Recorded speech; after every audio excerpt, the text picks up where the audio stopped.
Everyone has an opinion about Canadian federal politics.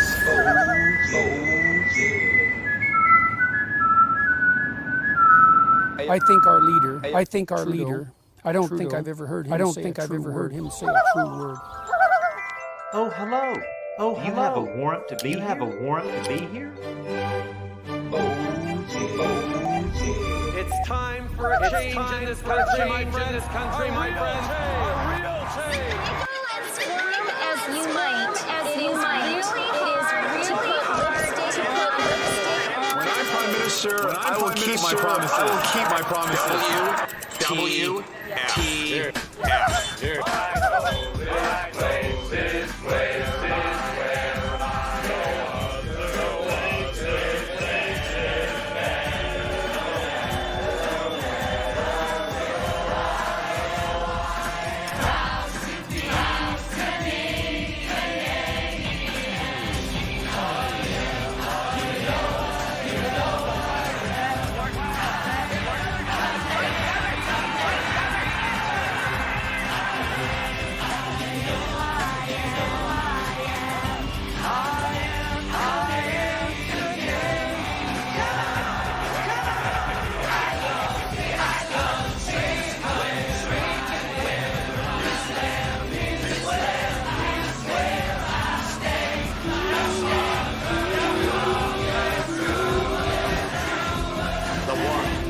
Gentlemen,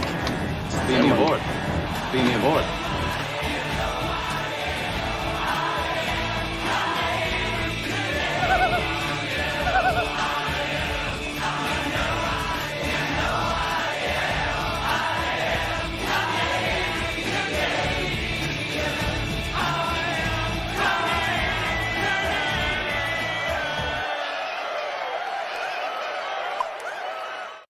Hey gang, what's up? Just Aaron right here, Canadian Looney. Good to see you. I'm sorry we missed today's show. I'll be honest with the audience. I just didn't have it in me today for like a level of frustration to watch Trudeau. Like I saw it, but like in front of this audience, I've been having just an issue with being too frustrated with the lies. On a much lighter note, the American election was announced, like they announced Donald Trump as the winner, which the people that watch my stuff, I think, are going to be very pleased about that. Most people will be anyways. Like there's always a weirdo out there. Funny story about that. You're going to see it on my walk. I go for a walk today. We will get into some committee stuff, but first there's sorry, guys. I get easily distracted. Howdy, everybody. I'm trying to keep up. These messages, I won't always be able to keep up with these, but it's kind of a fun thing for the viewers to watch. Anyhow, I'm on this walk today shooting like one of those walk-arounds I've been doing, and the only people I saw on my walk happened to be, I know the girl I knew who she was. She's a few years older. Anyways, doesn't matter. But they were humming and hawing. It was so funny. They were humming and hawing because Trump won. They were like, oh no, what's going to happen to the state of the world? We're in big trouble. I just told them, I was like, I think that we have different ideas about that. And the conversation ended quickly after that. Like, anyhow, blah, blah. It's pretty funny. I'm going to show this walk video, some of it anyways, that I was doing for another video. But it's just got some good scenery. Everyone has an opinion about Canadian federal politics. That's not what we're doing. We're doing this. Here we go, guys.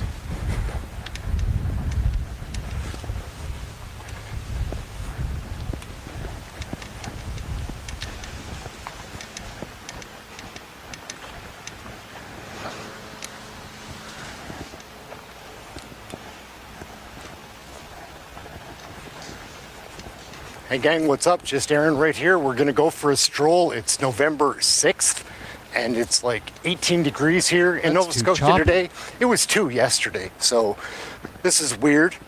Climate change, oh no, we better up the carbon tax. What a mess our country's in, guys. What a mess. What do you think leads to the mess? Would it be our federal government, perhaps? Could be. So we've got Justin Trudeau, our Prime Minister. It's a sad day when Justin Trudeau is your Prime Minister. What were we thinking in the last election? I guess heads were still in the sand after COVID, right? And now we know what COVID really was. Not going to get into that. But that pandemic was a real issue. And an accelerator for some global initiatives that I don't think that most people are really interested in. Again, we'll stay away from that. But the real problem, as I see it, would be our Prime Minister and the cult-like caucus of the Liberals. What is a cult? A cult is a group of people that are led by a charismatic leader, I guess. Like, there was a time, man. I thought Trudeau was okay in 2015. I'm not gonna lie, I voted Liberal in 2015. Didn't see this coming. I don't think anybody really did. I mean, they got in, you know, pretty big win. And since then, I find like just before the COVID epidemic, or pandemic, just before that, that's when things really started getting real strange. In the last year, I've learned a lot about Canadian federal politics. I started this channel, grew it a bit, covered every single question period in the last 13 months, over the last 13 months. And now we're changing it up. I think there's a better way to get the message out there than doing those live broadcasts. I'm not sure. It's a lot of work doing those live broadcasts. People I don't think realize how much work goes into it. There's a lot. Takes a lot of time as well, and when you're using that time to do that, you can't use it to make other videos like this. It's not always fun to sit in the studio making those. The updated cards on the table. These measures are in place to help. Sorry, I should explain what we're doing here. I'm crossing over to the committee video because I think that's too choppy to watch. This should be a little bit smoother. So we're going to watch this. Thank you all for joining in. I'm really busy here. I'm using a different software, like these graphics that I'm able to put up. That's new software stuff. That's why it looks a little different. But I think people would like this. Like if I was watching a live stream, I would appreciate once in a while seeing my name. I don't know. You can let me know in the comments if you like it or if you don't. Audio feedback incidents and to protect the health and safety of all participants, especially our interpreters. A kind reminder to all those in person and online that for the safety of our interpreters, it is important that your microphone is muted when you're not speaking. Merci à tous pour la coopération. Thank you for your cooperation. Comments should be addressed through the chair. Conformément à l'article 108.3 du règlement. Pursuant to Standing Order 1083, the committee is continuing its study on Report 1, Arrive Can, sent to the committee on Monday, February 12, 2024. All our witnesses from the Office of the Auditor General, Karen Hogan, Auditor General of Canada. Nice to see you again. Andrew Hayes, Deputy Auditor General as well. Good to have you back, sir. And Sami Hamouche, Principal. You've been in before. Good to see you again. And from the Department of Public Works and Government Services, Deputy Minister EhrenEmm. Nice to see you again. I know you've also been here previously, so nice to have you and your team back. Catherine Poulin, Assistant Deputy Minister, Departmental Oversight Branch, and Dominique Laporte, Senior Assistant Deputy Minister, Procurement Branch. Good to see you as well. So again, we're going to be with opening remarks. Ms. Hogan, we'll Point of order, Chair. Oh, just 1 second, please, Ms. Hogan. We'll come right back to you. Mr. Chair, today an explosive story hit from the Le Journal de Montréal. Headline reads, Minister Guilbeault holds financial interest in a firm linked to a controversial federal fund. His office flatly refuses to give details on the subject. As we all know, Minister Guilbeault has held a financial interest in Cycle Capital. Cycle Capital has received well over $600 million from the scandalous Green Slush Fund. He holds a financial interest as a minister. This committee passed a motion on October 7th, 2024. I'm asking for an update, Mr. Chair. Has he accepted our invitation to attend? He's got a lot of questions to answer. If he refuses to answer in the press, he will not be able to use that excuse here at committee. Thank you, Mr. Brock. I'll provide just a brief update. So we have, the clerk and I have extended the committee's motion and request for the Environment Minister to appear. He has yet to do so. We have sent reminders, and we have made the committee available on dates of his choosing, but we have not heard a response in the affirmative yet. Thank you, Chair. And we will keep on it. Thank you very much. Returning now to the business at hand. Ms. Hogan, you have the floor, please. Mr. Chair, thank you for this opportunity to discuss our report on ArriveCan. I want to begin by acknowledging that we are gathered on the traditional unceded territory of the Algonquin and Anishinaabe people. Monsieur le Président, puisque nous avons... Mr. Chair, we have been before this committee multiple times since last February, and so I will not be offering opening remarks today. However, you can refer to my previous speaking notes. That said, we will be pleased to respond to all of the questions from the members. Thank you. Thank you very much. That was very quick.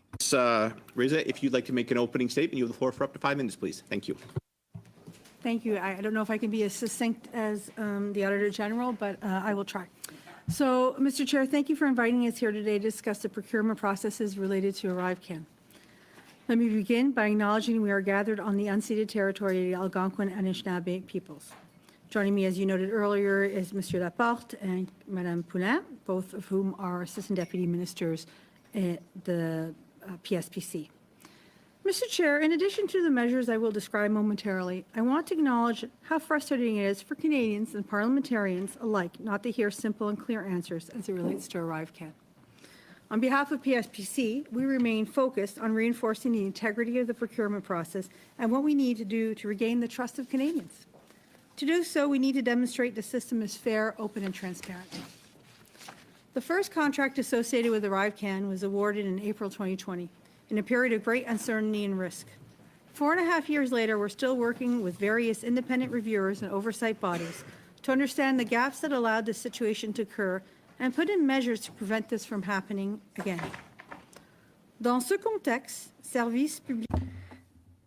Public Service and Procurement Canada implemented oversight measures regarding the documentation of requirements and the decision-making for that supply. Last year, a measure was taken and suspended the powers of all organizations on acquiring services until they accept new conditions that were more rigorous and that they could show that they would be able to respect these measures. To this day, 90 departments and agencies, including the CBSA, signed these agreements that force them to include in bid requests measures to increase the transparency regarding prices and subcontracting. We've made to address recommendations from the Procurement Ombuds and the Auditor General include, there's kind of 4 of them. First, improving evaluation requirements to more effectively validate that suppliers have the necessary qualifications and proven work experience. Second, improving documentation requirements to enhance the tracking of work progress and delivery timelines. Third, requiring clients to review invoices in greater details. And finally, PSPC is improving training and assistance for contracting authorities within both the PSPC and client departments. In addition, we've created the Contract Quality Assurance and Records Compliance Office to review the completeness and accuracy of files as a proactive measure to address documentation shortcomings. Mr. Chair, I would also like to say a few words regarding one of the methods of supply for professional services that has been the subject of much discussion in committee. The task-based informatics professional services method of supply, or known as TBIPS as it's commonly known, enables the government to pre-qualify suppliers and categorize their services into specific streams, allowing us to efficiently match government needs with service providers. Through TBIPS, the government buys IT services such as software development, project management, cybersecurity, network support, database management, business analysis, quality assurance, and technical support for government departments.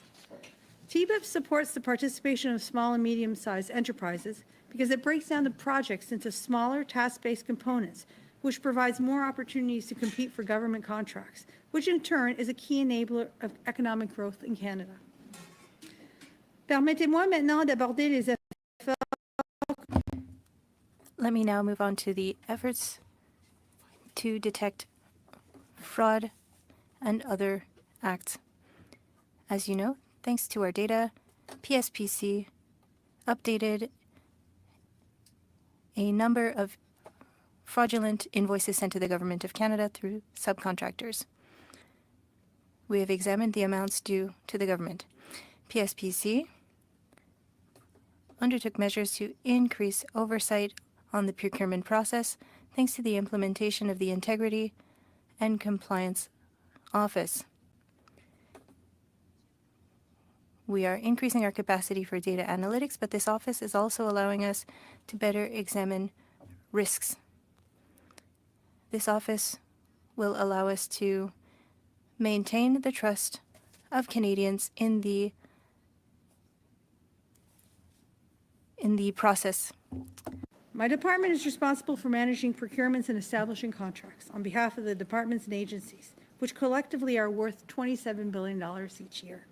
We take this responsibility seriously, and I know that our procurement officers work diligently every day to fulfill these important responsibilities.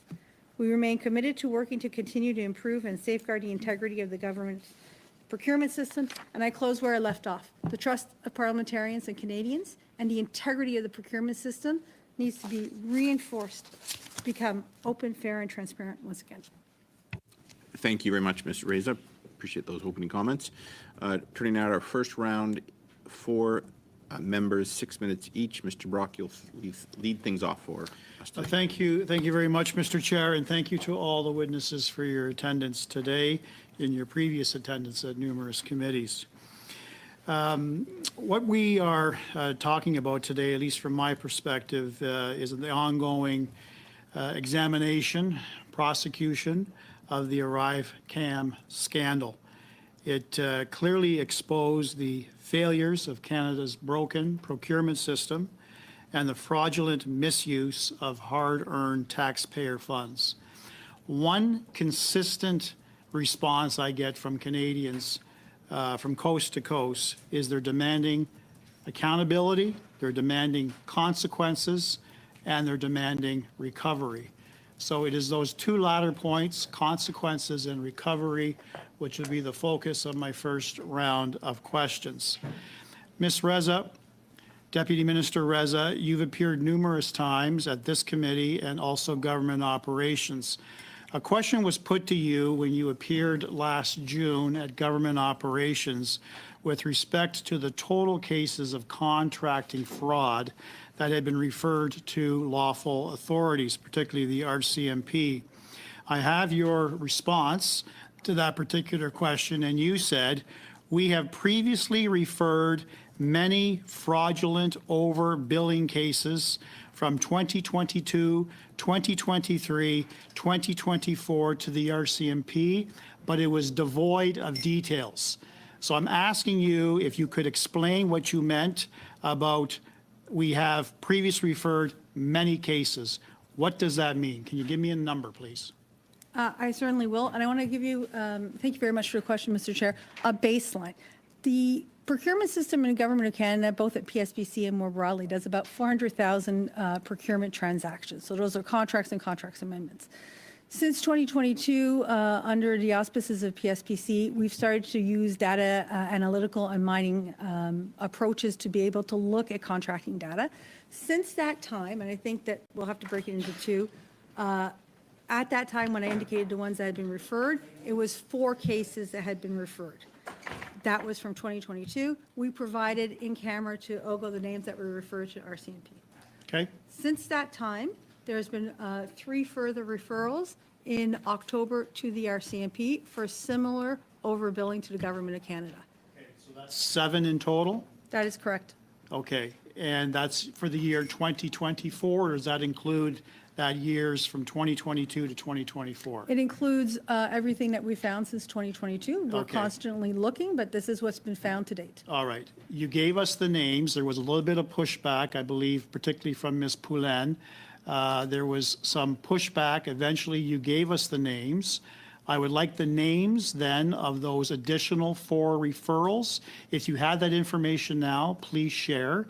If you need to table it at a later date, I'll allow you to do that. Is that something that you're prepared to do? Absolutely. When it was asked last time, we provided it within 21 days. We will provide it in the same format to this committee. Okay.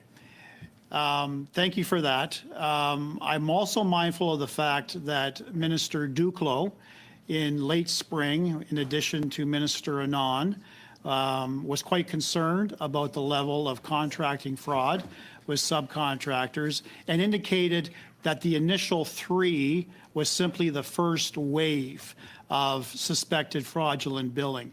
He did indicate very clearly that there would be additional waves.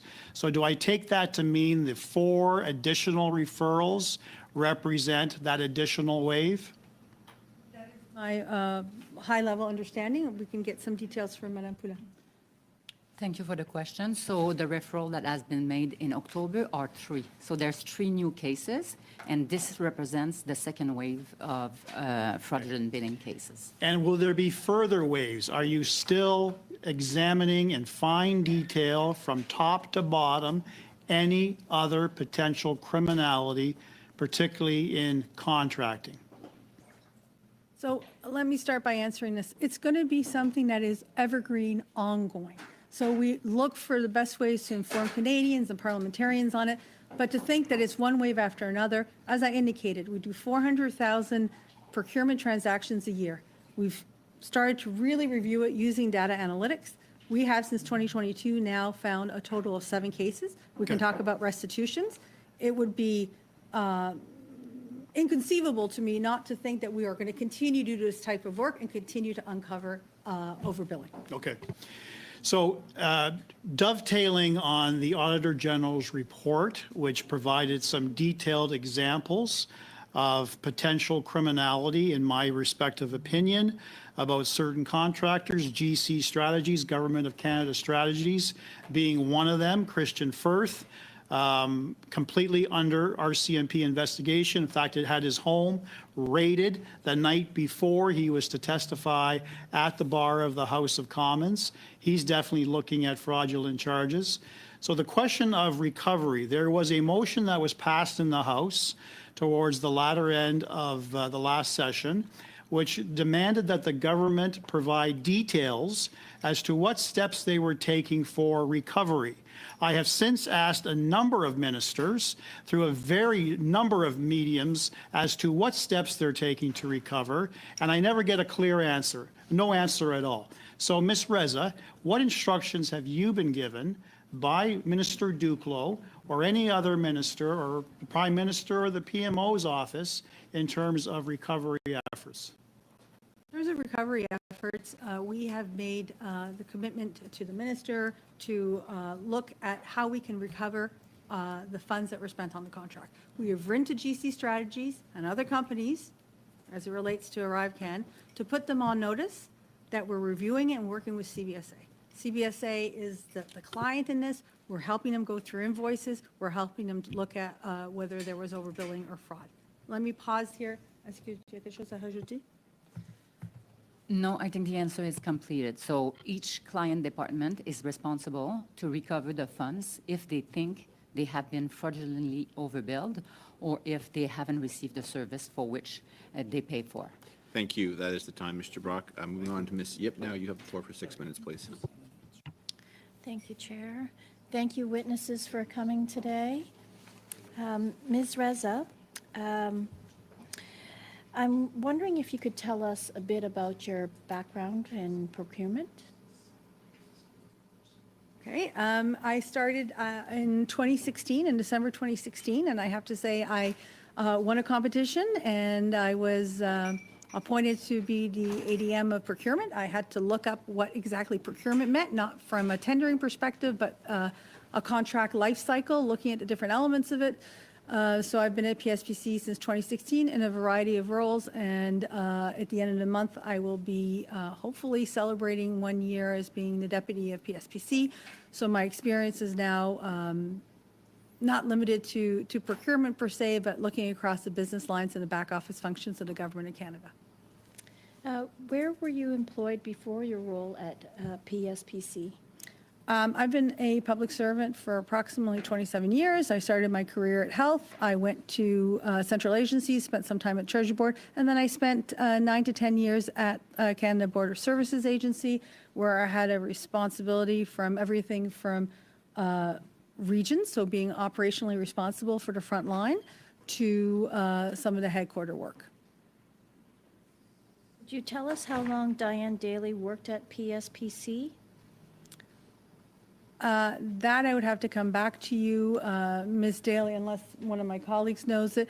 Ms. Daly, I believe, worked at PSPC until 2018. I think she started in 2008 as a senior procurement officer, and in 2018 she went on secondment, which is like going on an assignment in the government of Canada to go to CVSA. She recently returned to us mid-summer 2023. And what was the working relationship like with Ms. Daly? I'm sorry, I'm not, I've never met Ms. Daly. I've never worked with her directly. I have no information. I don't know if any of my colleagues, if you would like to know what she does at PSPC in terms of her responsibilities. Yes, happy to jump. So jump in. So Mrs. Daly is a PG5. So and she was based, and before she was with the real property sector of our department. So with procurement. And I think we use the term classifications. The PG5 is a relatively senior officer, has authority to award contracts up to $30 million, to set up supply arrangements. This is someone with a lot of training and expertise to offer.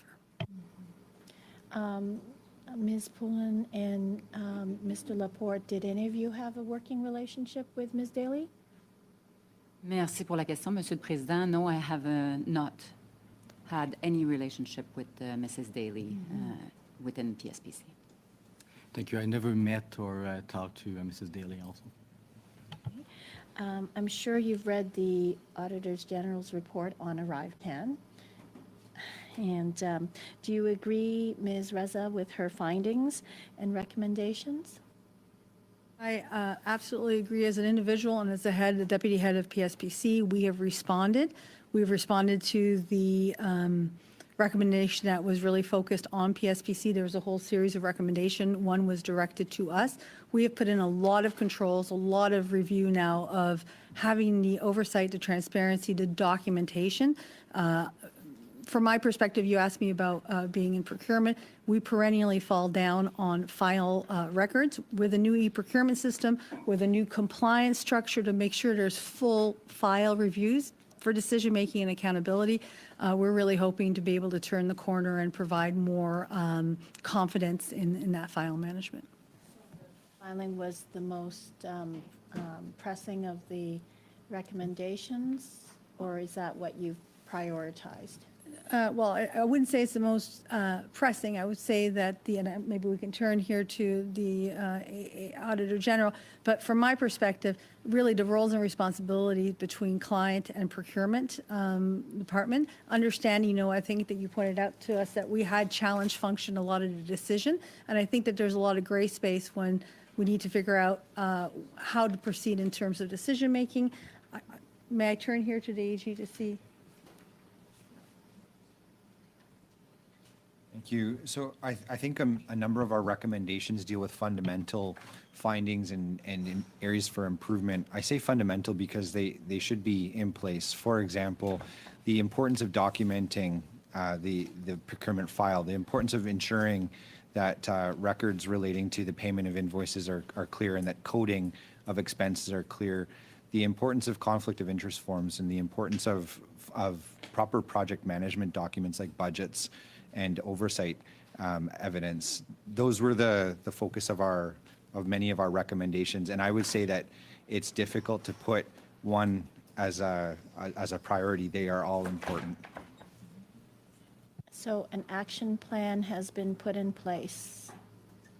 Maybe we can describe that because it's actually the most rigorous action plan we've put in place, and we're hoping that it'll yield value to the departments, to PSPC. And I'm going to turn here to. Yeah, we took several measures. Several measures have been put in place in light of the OAG report on ArriveCan. I would say task authorization, they are clearly defined. And in the past, maybe we had task authorization that were vague. So now it's clearly defined.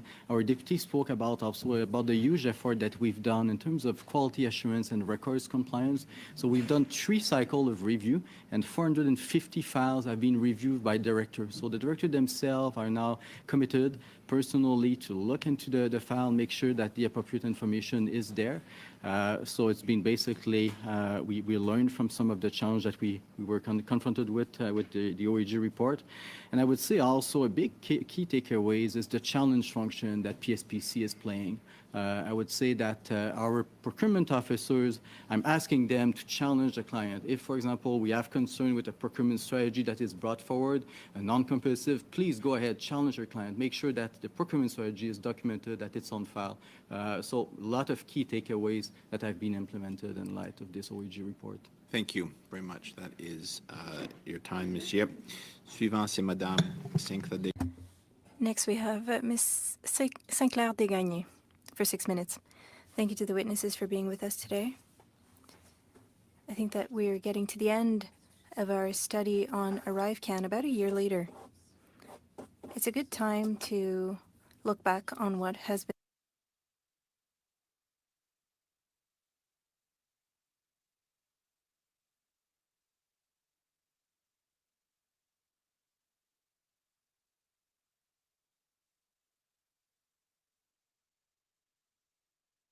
Board Special Examination Report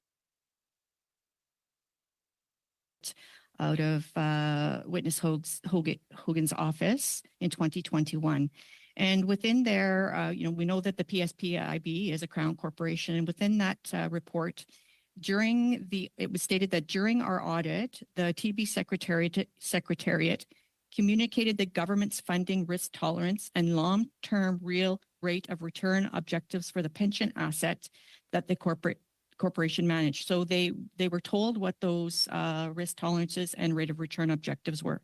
Now, in the report, it says the government's real rate of return objective was 3.6% for the following 10 years and 4% thereafter. That was in 2021.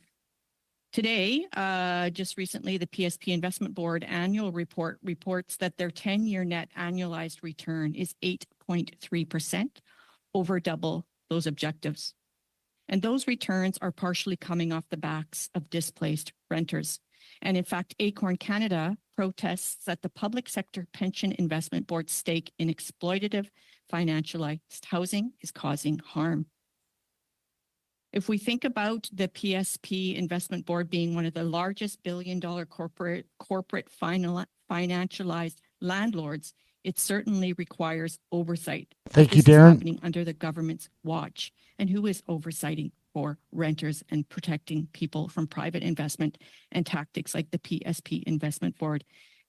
Sorry, guys. I muted my mic when I was coughing back there and forgot to turn it on. It's a one-man show, I think, tonight. Dimebags and I are, taking care of things. Thank you, Darren, for backing me up. Yeah, the joke I made was we've got Billy Idol here, going to say a few words. Is engaging in. And I would say that they're engaging in it because we know that according to documents released in response to an access to information request recently, that the PSP Investments owns around half of Starlight Toronto portfolio. And Starlight is actually Starlight Investments, one of the largest landlords in Canada, a privately held real estate investment and asset manager that manages over 65,000 units. Yet prior to founding Starlight, their CEO ran Transglobe, which earned a reputation for ignoring tenants' requests for maintenance and faced hundreds of charges for failing to do repairs and violations of fire code. Starlight also has applied for more above guideline rent increases than any other landlord in Toronto and was one of the top evictors during the pandemic and has targeted tenant organizers with evictions. Witness Hogan, this is the government's partner in their pension funds. Are you aware of this reality? So, Mr. Chair, I pride myself on coming prepared to answer just about any question that a committee member may have, and I have to admit I did not anticipate this. I would offer up that I will happily consult with my audit team on the PSPIB special examination, including the joint auditor. This is an audit that we do jointly with the private sector. And I can provide a written response back to you, Mr. Chair, that you could share with the committee member. I think that'd be fine. Yes, Mrs. Early, you have the floor again. Thank you. So from the Hill Times, the very pensioners that this fund is supposed to protect are asking for oversight. So I'm happy to hear this from Witness Hogan, and I'll be looking forward to that. Unions are urging the public sector pension fund not to pursue rent increases, mass evictions at Toronto apartment buildings. And a union representing the federal public servant says that the pension fund that manages its members' retirement savings has joined with one of Canada's largest real estate firms to evict tenants who are resisting proposed rent increases at 3 rental buildings in Toronto. Union representatives and tenant organizations have criticized the public section pension investment board and its operational arm for its role in the joint venture with Starlight Investments, a global asset management company that is one of the largest privately held real estate firms in Canada.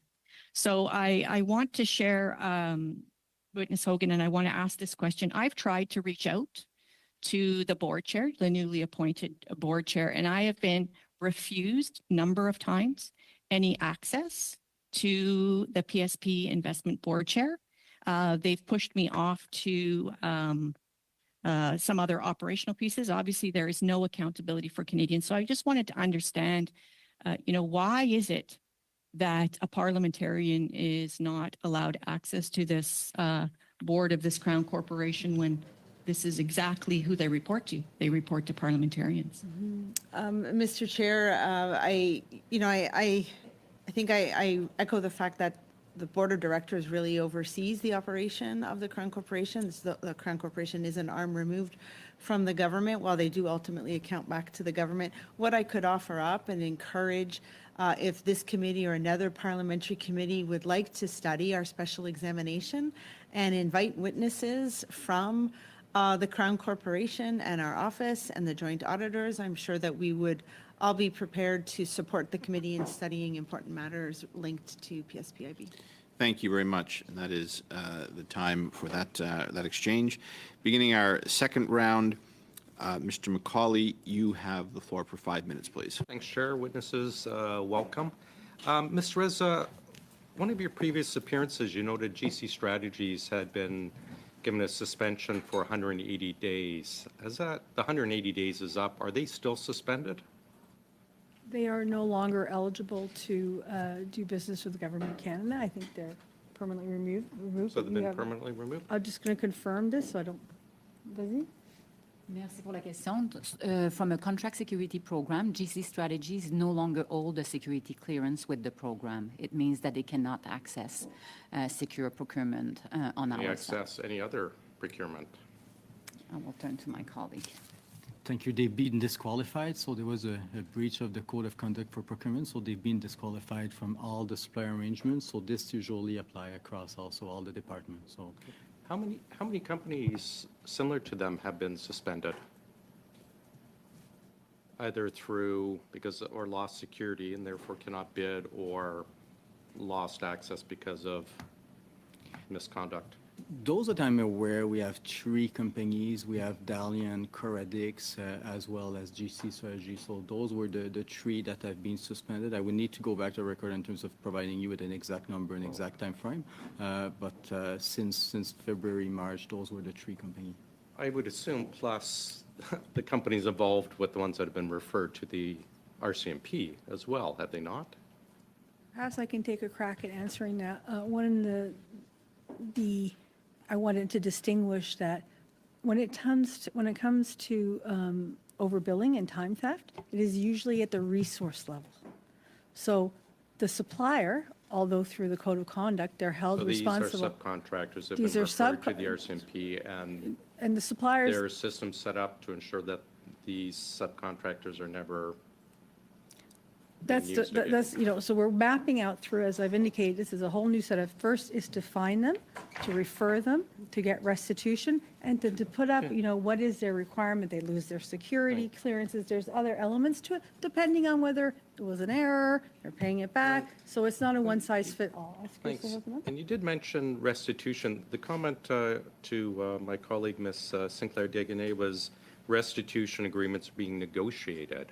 Why would we be negotiating restitution if they owe taxpayers money? Would it not be you overbilled us, pay us back, period? So as a result of the time theft, we've reached out to the suppliers. They themselves don't know. We've given them a methodology for the money they owe. Okay. We've started. Sorry, let me stop you there. When you say you reached out, sorry, gentlemen. You say you reached out to suppliers about time theft. So this is money stolen from taxpayers. And you're saying they don't know. Why are we at the point of even having such a discussion? If we've identified time theft, therefore money stolen from taxpayers, should we not be just stating to these suppliers, here is the bill, pay us back immediately? Do you want to take? Thank you so much for the question. In fact, it's exactly what we have done. So Okay, we well, wrote them a Let me letter. just stop you there then. You said that you're negotiating restitution agreements. So this is the settlement agreement that goes with the payment. So we told them, please pay us that money.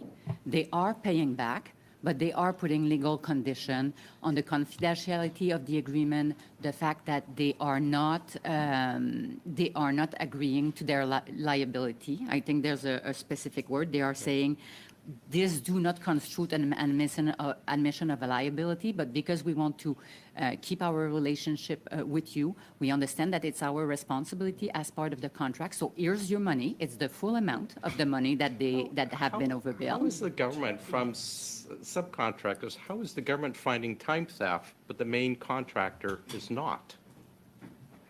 So, like, I understand what you're saying, that the company is saying, well, we're not liable and, you know, we're not admitting guilt, but if the time theft happened, did it not happen through the contractor, therefore billing the taxpayer? So maybe I have to explain a little bit more what those overbilling cases are about. So it's individual. So people that through multiple contracts with multiple departments are concurrently billing the same hour of work. Right, which sounds like fraud. Yeah, exactly. So, and that's let why me just stop you. Quick If it's question, Mr. fraud, McCauley. why is this not going directly to the RCMP and the money being demanded back immediately instead of a negotiation? So we should forget the word negotiation in that because they had paid back the entire amount. They're negotiating the terms of the settlement. These are two different concepts. I'm stunned that Thank you. people are frauding us, Thank but we're you. giving them Thank you terms. very much, Mr. Thanks. McCauley. That is your time. Suivant, up next, c'est Monsieur Drouin. Mr. Drouin, you have 5 minutes. Mr. Chair, merci. Just a quick question to Ms. Reza with regards to, and I think you've alluded to this in your opening statements with procurement vehicles, and I think you've mentioned TBIPs, and I'm just wondering, in ArriveCAN's case, TBIPs, was that a procurement vehicle that was used for that? Thank you very much for the question. I think what's interesting is that there were, I think, 3 or 4 sole source contracts where TBIPs was not used. And that is actually, in hindsight, one of the key issues. Had it gone through TBIPs, we may have had a very different outcome. The contract that was in the Auditor General's report, as well as the Procurement Ombudsman report, where there was some irregularities, is actually through TBIPs, and work is underway there. In general, TBIPs does a lot of business. There's a lot of control and oversight over it. There are 2 separate kind of streams, one that's open to all vendors that are on the list. The list is periodically updated. And I think it's an interesting opportunity as well to understand that there's a whole continuum of suppliers, from the micro suppliers with the 1 to 4 employees to the ones that are very large firms. And we actually recently did an overview of kind of the number of Canadians employed on government contracts through SMEs lens and through TBIPs. I think all professional services was 280,000 Canadians were employed through providing service and SMEs to the government of Canada through this vehicle. So I know through the Auditor General's report that obviously we've read on Report 1, there's a bit of back and forth between PSPC and CBSA as to, I think PSPC's role is always to push their clients to move to a competitive process. But CBSA at the time had said, well, we don't have time for that. So TBIPs, when vendors are registered on TBIPs, does that shorten the procurement cycle? Or is that, do we embark on a song and dance with an open competitive process after we're on the supply arrangement? Yeah, thank you for the question. So it does indeed shorten the procurement process, because usually you would have to post for at least 40 days. So you would need to solicit solicitation, so that would take time. So having pre-qualified suppliers really fast track the procurement process. So indeed. There's an efficiency to having it, and they've already gone through some of the solicitation, and they also have to guarantee various insurance, capacity, security elements. So it certainly does accelerate it, which is why almost all professional services go through TBIS or a supply arrangement of that nature. And the fact that there wasn't a case of CBSA staff augmentation in April 20, it is really almost unique during the pandemic. Okay, thanks. Maybe over to the Auditor General. Je poserai plutôt ma question. Je sais que vous allez faire l'analyse des... I know you talked about contracts with GC Strategies, and that's since 2011, but will you look at the procurement used? Will you look at whether or not it was efficient? Did they complete the tasks that were assigned to them? Is that going to be part of the audit, or just the contracts that were signed and if they were done competitively?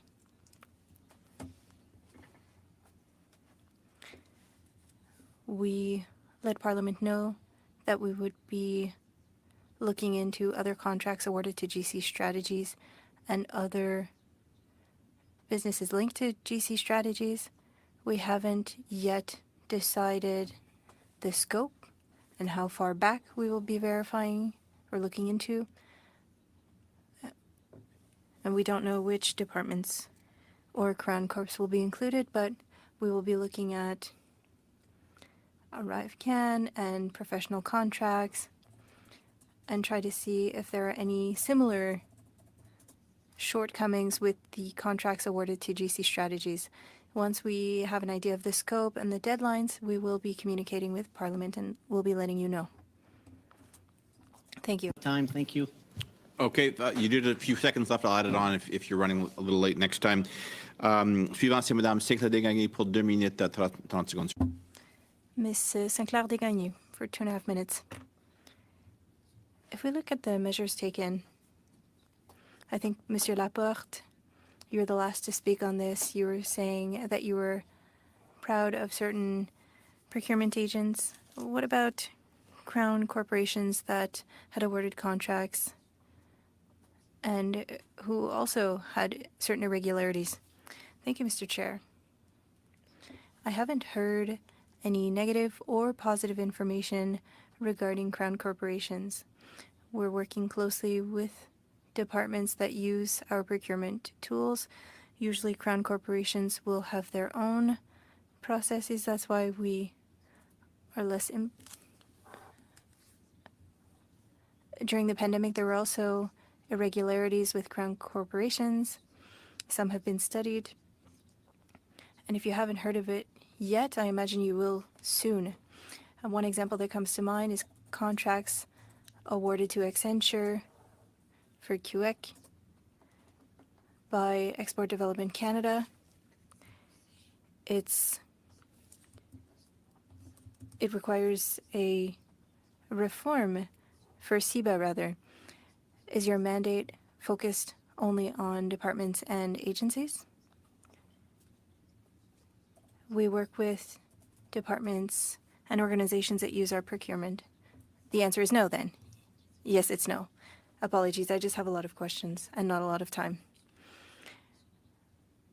I talked about these non-competitive contracts.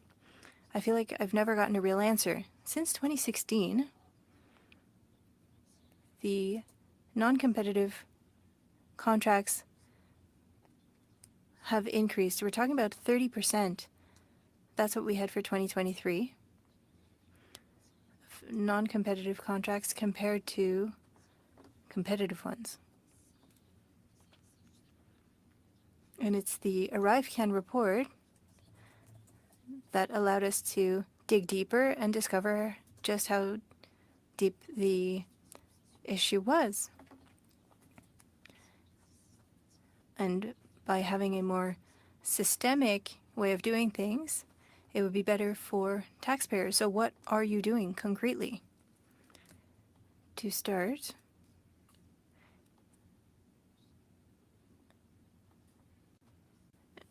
Witness Hogan again. And just in light of the multitude of audits that are required by your department and your office that protect Canadians. The rebel yells.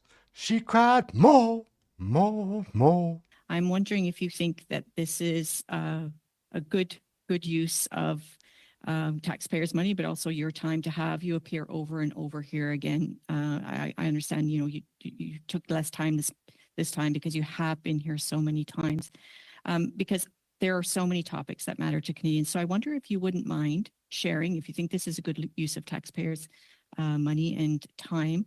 And then what will be the next update in regards to the ArriveCan? What are the dates and things that are coming? And then what is next for Canadians and for parliamentarians to hear from in your office in regards to audits? What's next? What's coming? So it is my responsibility as Auditor General of Canada to serve Parliament and support the House and the Senate, and I will appear as many times as committees invite me. I think it's very important for us to talk about our work. The more we can talk about our work, the more committees are interested in our work. I hope the more positive and swift change will happen across the public service to improve the lives of Canadians. So I'm always happy to be here. As when it comes to ArriveCan, we at this moment are not planning on following up fulsome on that audit. I do talk with Deputy Minister Reza occasionally around the progress they're making. We are finding a way, we are looking at a way within our office to see how we can follow up on a more regular basis on many of the recommendations that we have issued. But I would expect that the Public Accounts Committee... Who are you, Arnold? Who are you? Giving me advice? Here's my advice to you. Don't give me advice, friend. Committee will ask for regular updates on the detailed management action plan that was provided here. When it comes to work coming up, I am expected to table some reports, hopefully in December. That is our plan. The exact date is what we're trying to iron out. But there is 5 audits that are coming up. I'm trying to remember what they all are on, but for sure, I think one is on the Canada Emergency Business Account, so CBA is coming up. There is something on digital identity, the programs for seniors, the Canada Summer Jobs Program, as well as industrial technological benefits. So those would be the 5 reports that will be tabled in the winter. Thank you very much. That is the time. Mr. Genuis, you're up. You have the floor for 5 minutes, please. Thank you, Chair. Quick question to the officials to start off with. Ballpark, how much has the government lost as a result of contracting fraud in the last 9 years? I don't think we have figures that go back 9 years. We can try to come back with an answer. We can tell you that from what we've seen in our referrals to the RCMP, we're at 4.5 million and counting. I mean, that's in specific referrals to the RCMP, but we've talked about so many other practices that are fraudulent. Do you have a ballpark sense of how much has been lost as a result of misrepresentation, breaking of various kinds of rules? Merci pour la question. I do not have such information. Okay. If you can try to come back to the committee with that, I'll move on.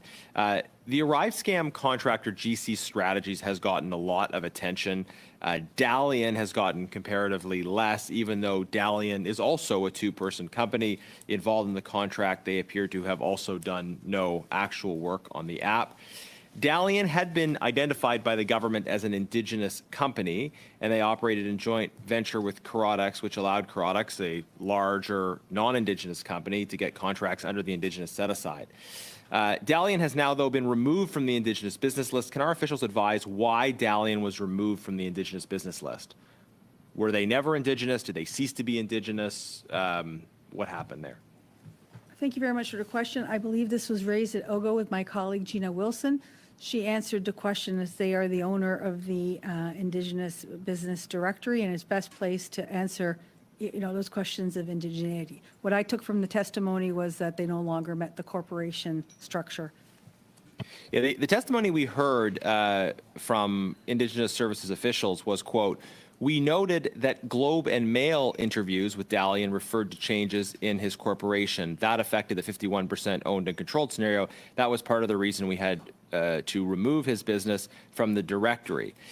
So can I ask, is the Globe and Mail your usual source for information about who is and is not considered to be eligible for certain procurement programs? Thank you very much for the question. In the case of the Indigenous service list or Indigenous business list, our source of authority on indigeneity and whether or not they can be on the list is ISK. We get our procurement I guess what authority- I'm asking just is more generally, like, what was shocking to me about that testimony is it's like officials telling us, well, we pick up the Globe and Mail, we read it, and that's our source for information for deciding eligibility for these procurement programs. It seems to me like the government should have a way of getting information to verify procurement requirements rather than hoping that a shady contractor would make the mistake of revealing information to the newspaper. Does this strike you as kind of a flaw in the system? Well, I can describe, if you permit, some of the work that we do before we do business with a vendor from a procurement perspective, if that's reasonable. We do. I guess I'm just looking for information about, like, the sources of information for this kind of verification. What we can do is also, oftentimes, they're going to be referred to ISK. So our procurement officer, in the course of their business dealing, they're going to be proactively referring contract for post-award audit to ISK, and ISK will undertake those audits.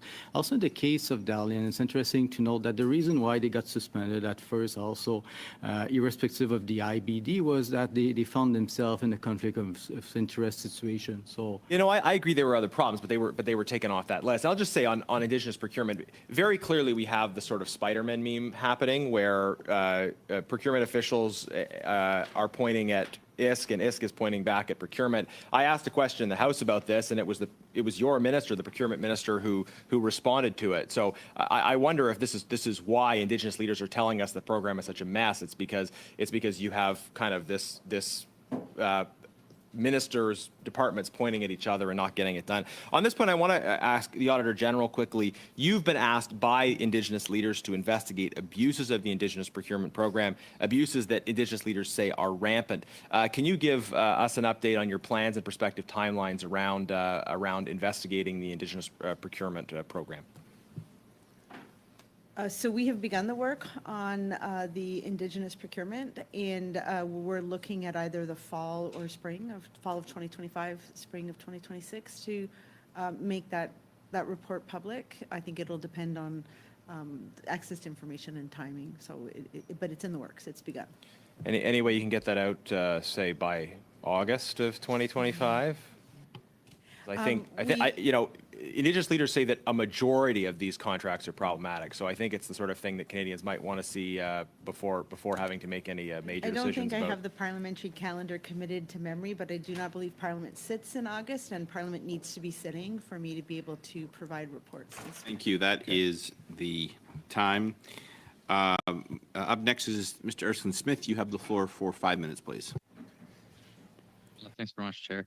I want to start, Auditor General. You testified previously on ArriveCan. I was not here when you testified, and I know there have been many, many meetings on ArriveCan at this committee. It strikes me as odd, though, that from what I can glean from the evidence and testimony after all those meetings, we still don't. I still don't know. At least maybe someone knows who is ultimately responsible for having approved. Like, where does culpability lie here on an individual basis? So we've got Cameron McDonald and Antonio Utano on the one hand. There have been allegations as against Mendon, and all the reviews that you've done. I mean, can you give us a read from your perspective, given you've done a deeper dive than we have? So I think I would start off by a general statement, and then I'll give you a bit more details. But when so much goes wrong, I think every layer of management has to take some responsibility for the significant weaknesses that we found, whether it be in procurement, contract management, project management, budget management, record keeping. So there's many layers, I think, of management that need to take responsibility here. But when it comes to who actually decided that GC Strategies was the right vendor, it's a question that we were not able to answer, but I can tell you that there was a contract requisition, which was the document that indicates that a contract should be issued, which was signed by the executive director over at CBSA. And I think every public servant needs to know when they exercise their delegated responsibility that signing your name to something comes with accountability and responsibility. And if you feel that you're being pressured or you're not at ease with signing that document, then you should raise that with your supervisors. There are mechanisms in place. And that you shouldn't sign something that you're uncomfortable signing. But in this case, the executive director signed the contract requisition. And just to follow up on that, I think you're right. So the buck has to stop somewhere, and if someone's putting their name to something, ultimately approving something, there is responsibility, certainly. When it comes to those sort of potential for intentional deceit here, where you have individuals who are potentially taking kickbacks, potentially then framing a requisition to cater to a particular vendor. That may, in this case, we've got Cameron McDonald and Antonio Utano on the one hand, where there does appear to be a closer relationship with Christian Firth and GC Strategies. What can you say about that? I think when we did this audit, we didn't uncover evidence of criminality, but we did speak with the RCMP. The RCMP was already investigating a different allegation that involved the same branch at the CBSA and similar vendors and similar individuals. So we've had that conversation, and I leave the decision to intent or collusion or fraud to the RCMP to determine. That's fair. So, okay. So my last question then is in relation to closer to home and with respect to your role, which is you've issued recommendations, the government's acted or is acting on those recommendations. And in your view today, in terms of your assessment, are you comfortable with where the government is? Would you have criticisms in terms of how they have responded? How would you grade their response? So I'll keep it limited to contracting because there are so many audits that we issue and so many recommendations that we issued. I think when it comes to ArriveCan, and I will also bring in the work that we did on professional services contracts, we saw the departments in question act during our audit, provide clarification, for example, on the use of national master standing offers while we were doing our work. So there was swift reaction. I have said throughout these two audits that I don't believe it's that more rules are needed, but that the existing rules need to be better applied. And so I'm very happy to see that training is happening and that individuals are taking it and hopefully will apply it. I do still believe the government needs to take a step back and say, over the course of so many decades of my office issuing audits and internal audits or the procurement ombuds doing work, and we always add recommendations which seem to add more layers of rules, I think it's time to step back and say, do we have too many rules that have been overtaken by events, and simplify perhaps some of the complexity of the rules so that everyone can understand them and apply them better. I'm not exactly sure why all of these situations are happening. Is it for speed to move around the rules? Is there too many rules? What exactly it is needs to be ironed out, but taking swift action is always something we're pleased to see. Thank you very much. Thanks very much. beginning our third round. Mr. Brock, you have the floor for 5 minutes. Madame Poulin, I think the collective jaws of all concerned taxpayers hit the floor in your response to my colleague, Mr. Macaulay, about the Government of Canada working with fraudsters to pay back illegally, in my view, obtained taxpayer funds. So I'm going to do a deeper dive on this. How did you distinguish between working with potential fraudsters and those individuals that you referred directly to the RCMP? What was the metric by which you determined I'll work with them on a civil basis versus a criminal basis? Merci beaucoup pour la question, Monsieur le Président. Donc, en fait, il est important de mentionner It's important to mention that investigations were carried out on the people who were subcontractors. Fraud and other criminal elements are linked to those people's actions. No criminal action was discovered with the prime contracts. You're not a criminal investigator. You have responded to Mr. Macaulay that the individuals you are working with in terms of a repayment agreement, having them sign a document that absolves them of any liability, any criminality, any responsibility. In essence, they chose intentionally to double, triple, perhaps quadruple time for the work that they did, and the Government of Canada paid them for those services. That, by its very definition, Madame Poulin, is fraud. That's an intentional act to deprive the taxpayer of funds. How many of those subcontractors is the Government of Canada working with currently? How many? Just the number. Merci pour la question, Monsieur le Président. Donc, Thank you for the question. Before we can conclude that there is fraud, we have to say that there is no prime contractor that submitted an invoice inaudible. Was very specific and direct. How many subcontractors who doubled, tripled, quadrupled billing to the Government of Canada are you working with in terms of repayment agreements? Just the number, please. merci pour la question. Thank you for the question. 0 is the answer. Zero. Zero. Then who are you working with? And what agreements are you trying to have them sign and to repay? So perhaps if you permit me to take a clarity on this, we have referred 7 cases to the RCMP as we described. These are individuals, consultants, who have done time theft. We are negotiating or seeking a restitution from the prime. That is our contractual relationship. They are paying us back. The negotiation settlement agreement is with the prime, who's also been defrauded. We are not negotiating with the consultants. They're going right to the RCMP. Okay, thanks for the clarification, Ms. Reza, because the impression that I received, and I'm sure taxpayers have received, is you're cutting breaks to potential fraudsters. So that is not the case. The Government of Canada is not doing that. Where there is a suspicion of fraudulent activity or any criminal activity, you are defaulting to the RCMP. Is that correct? Oui. Okay. Those contractors that you're working with in terms of repayment agreements, how much money has been recovered? Merci pour la question, Monsieur le Président. Donc, Thank you for the question. We're talking about $800,000. $420,000 has been received.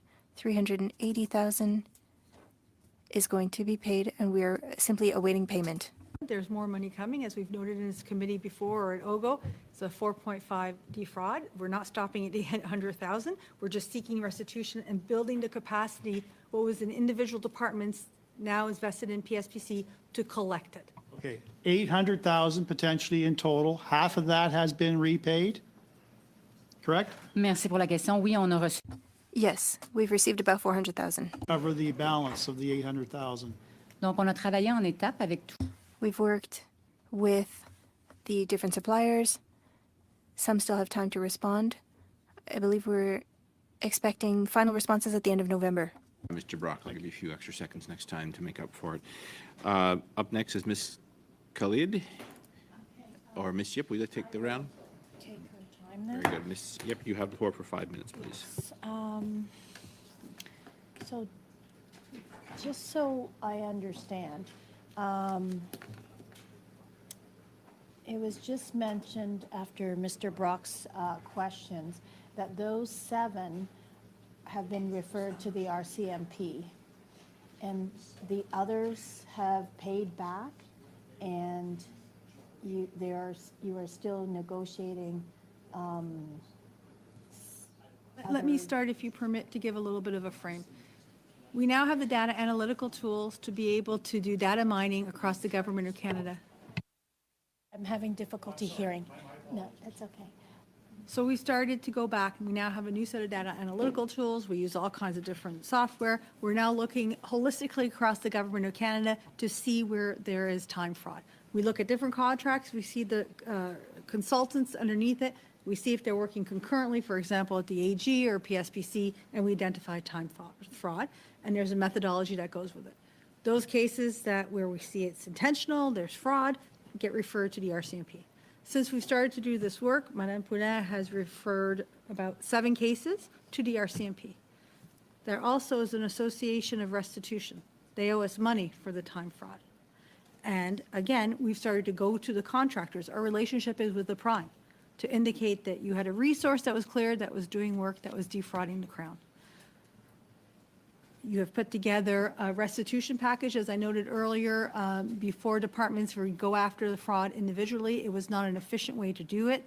Under the leadership of Madame Poulin, she's put together a team to go out and negotiate, advise contractors who may not know, who don't know, I think has been your experience, that they're involved or the resources they've cleared or have working are involved in fraud. So we then negotiate to get the monies back. I think this started in about June, that this approach has been.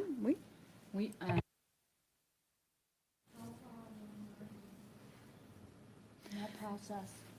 So there were 35 contractors that we reached out to. So I'm pleased to say that everybody has been, we have communicated with all the prime contractors, and some contractors have already agreed to pay. Some have said we will pay, and we're just awaiting for the payments. Some have asked to have a meeting with us because some wants to understand a little bit more what happened. And we have a couple that have said that they think they have no responsibilities within that and are basically refusing to pay right now.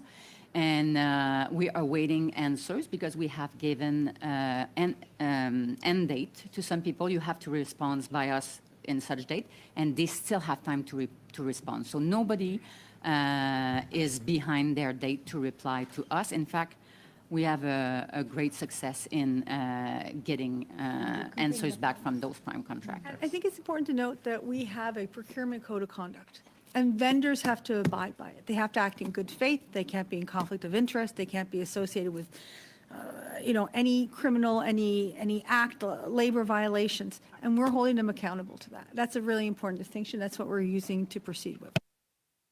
So those vendors that refuse to pay back, how will they be dealt with? Again, I would say they're a very small portion, but we will develop the muscle, and likely, I don't want to speak getting too ahead of ourselves, but it'll likely end up in court. Okay. So I'm looking at your opening statement here, and under Asked on the order paper, so it's about 4% before 2015 for such contracts. I don't think that IP or military requests were lower before 2015. Data Sorry guys, we're just skipping through. We're getting back to Billy Idol. We do unfair practices. Please, you have the floor.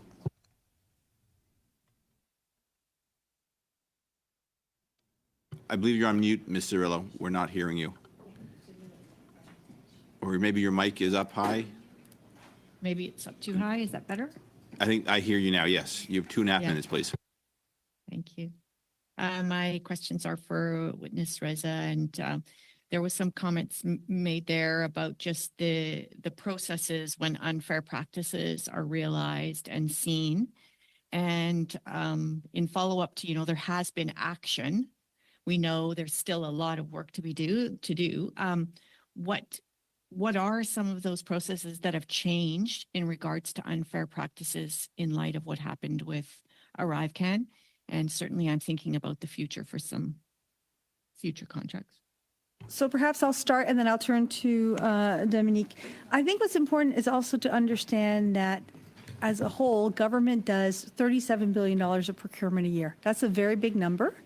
PSPC does $24 billion of that, and mostly the high value contracts. We look at the procurement process, the integrity. Are we getting competition in? Are we getting information in that's able to show that there's vendor compliance? And do we know who we're doing business with? I think this is an area where I'd like to be able to turn to Dominique to talk a little bit about one key aspect of ArriveCan is vendor performance.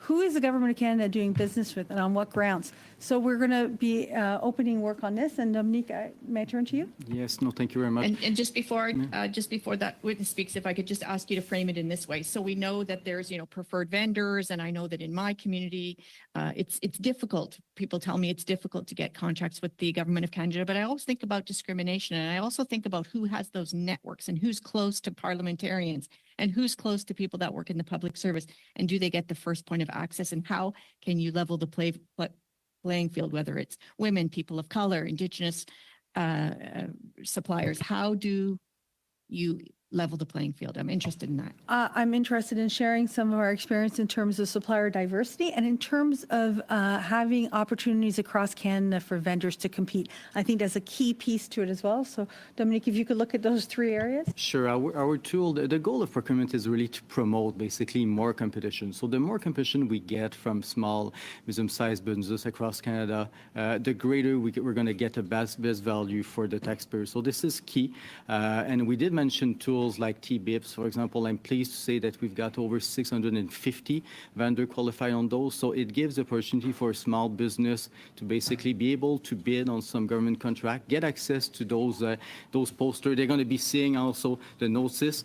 So they're going to be aware that the government has some needs, some requirements, so they can also position themselves to be successful with that. Very proud also of Procurement Assistance Canada. So this is a group that reports to me. We have a DG who's very engaged. What they do is they travel across Canada. They want to meet young entrepreneurs from diverse background, diverse community, Indigenous, Black-owned minority business. So how do we make sure that those people have the opportunity to bid on the Government of Canada contracts? So we've been extremely successful, a lot of awareness, because we need also to demystify procurement. It's not an easy task, and make sure that we encourage those people to become a supplier for the federal government. So this is one element that we're covering.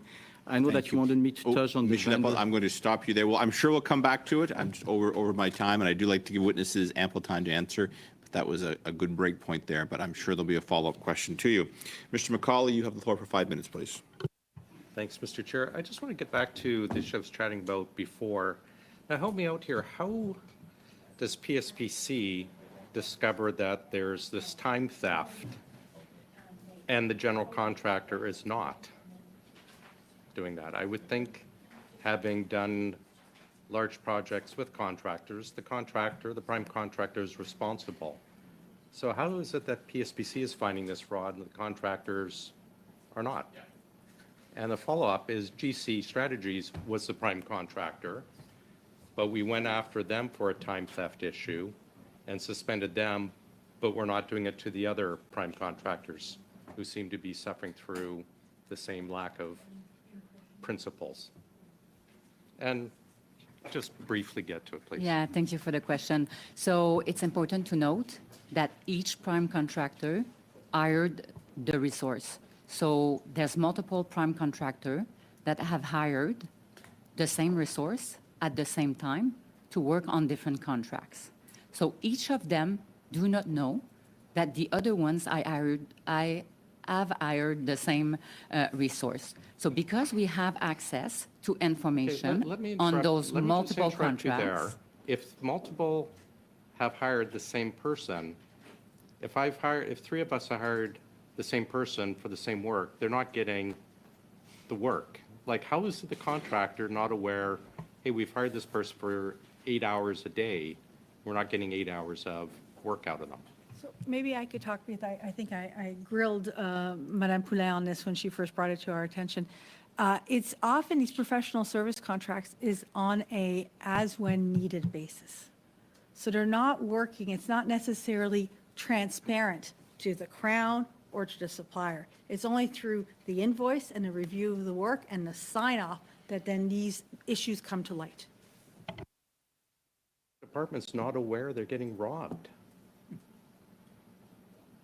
Thank you for the question. So, of course, there's an increased diligence that will need to be applied when looking at the work by the client. Why now? Why are we just looking at this now? How is it with all the resources the government has?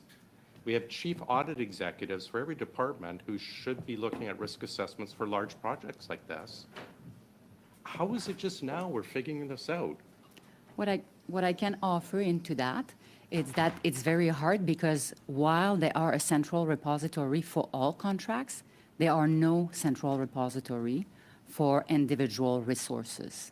These groups across the whole breadth of government have been billing for services not provided, and every department is just cutting checks without verifying that this work has been done, that taxpayers have paid for. And if we did not have this Arrive scam issue come before us, we'd be sitting here right now unaware. Just and on I'm that. going to just finish up quickly. I have heard from CFOs who have approached me saying this is endemic through government, through big companies, large contracting companies, management consultants, where they are billing departments for the same work 3 times. Like CFOs have approached me. It seems to be widely known in the government that this is going on. Like, how is this possible? Thank you for the question, Mr. President. It's what we are trying to do by doing those investigations. I find important to mention, however, that those investigations have started way before Arrive can. So the first investigation that has been referred to the RCMP has started in 2021. But if it's so widespread, even the procurement ombudsman is looking at it. But we've found 7 out of how many tens and tens of thousands of contracts? We even have a term for it, like the bait and switch that the procurement ombudsman is looking into, and yet... So we're conflating issues. Resource substitution is not time theft, right? There is time theft going on. And this is why we put the data analyticals. That's why we have done a total scrub. That's why we're working with every CFO in town. And that's why we also agree with what you're saying in the concept that if you're signing off on it, you need to have to make sure you're getting the goods. So there's an issue there, not just from the procurement lens, but throughout the project management and the FAA responsibilities. It just seems throughout a whole of government approach to being ripped off and poor oversight. It just seems like, and I'm expressing some frustration and also disbelief because there's a lot of parliamentarians, probably a lot of people watching have business background where they actually have to check that the work is being done that we've paid for, even if it has been, even if it's gone through a major contractor. Thank you, Mr. Gall. If you, I'll allow a reply if you have a brief one. So no, I think thank you very much. Up next again, c'est encore Monsieur Drouin. Mr. Drouin has 5 minutes. I'm going to build a little bit on what my good friend Mr. McCauley was asking with regards to, but I'll go back to the TBIPS procurement vehicle and SBIPS. And I think when SBIPS was created back in around 09 or 08, the point was to focus on solutions that it was easier for the government to manage costs, because I think there may be some change orders that often happened through TBIPS. And I'm just wondering whether or not your department is doing the analysis. And I think the Auditor General touched on a good point as well. Understanding whether or not our obsession to ensure, and I fully respect that, to ensure that there is a fair and open, transparent, competitive process. But are the internal processes too long that sort of discourages your client departments across the government, that they, that they may not be incentivized to use the current processes in place and may go to you and say, well, this is why we ran out of time. We need to do a sole source contract. So just if you can, I hope I was clear enough, but if you can build on that. So thank you for the question. I would say in terms of TBIP solution base, I would say oftentimes it takes a bit more time to do a solution-based contract because you need to properly describe your statement of work. You need to invest into that procurement. So TBIPs is oftentimes more efficient. What we've been doing is working with clients to make sure that the resources on TBIPs don't become long-term resources. And this is TBS also has published guidance on that. When you're going to be procuring professional services, how do you ensure that it's a fly-in, fly-out relationship? So this is what we're working on with clients, questioning also the need. Are you able also to source that resources internally as your own FTE? So those kind of key questions must be asked before we even think about getting into procurement. So. Puis, si je peux me le permettre, juste sur TBIPs, qui fait la... Who does the analysis to see whether or not the contract was met? Is it PSPC or is it the client that says that the task was completed by the IT professional, for example? Who does this analysis? We offer the platform, and so the client confirms whether or not they received the services. With TBIPs, there was a task authorization. But at PSPC, we can't necessarily know. We're not in the daily operations of the client, so it's up to the client to confirm. And at that time, there will be payment. So for the technical definition, it's things that are confirmed by the client. To kind of fuse this question about whose responsibility it is to review and ensure that they're getting the goods and the services they need, this is our client's responsibility. The fact that we're uncovering fraud is putting a very sharp point on the fact that people need to know and be accountable for what is being signed off to ensure that we have to approach it both from finding the fraud, detecting it, deferring it, but as well as making sure that people are properly trained to to discharge their responsibilities under the FAA. Okay, now I'm just wondering whether or not there's been some analysis done on, and I've heard Mr. Laporte mention the fact that it's longer to go towards an SBIPS procurement model sometimes. But I'm wondering if PSPC has the capacity to do an analysis in terms of understanding whether the same project or the same results can be achieved through TBIPs or SBIPs. Yes, it may take a little time to go towards a contract award, but taking that little time will manage costs. And I'm wondering whether or not you guys are doing it, some of these analysis, and whether or not you're talking to client departments to find out, hey, I had somebody within, I don't know, Health Canada working on Oracle or something, or an IT project, and I had somebody else working at ESDC on a very similar project, but using the same technology. I don't know if you guys are all doing these analysis and are able to compare to manage costs. En termes d'analyse, c'est sûr qu'on...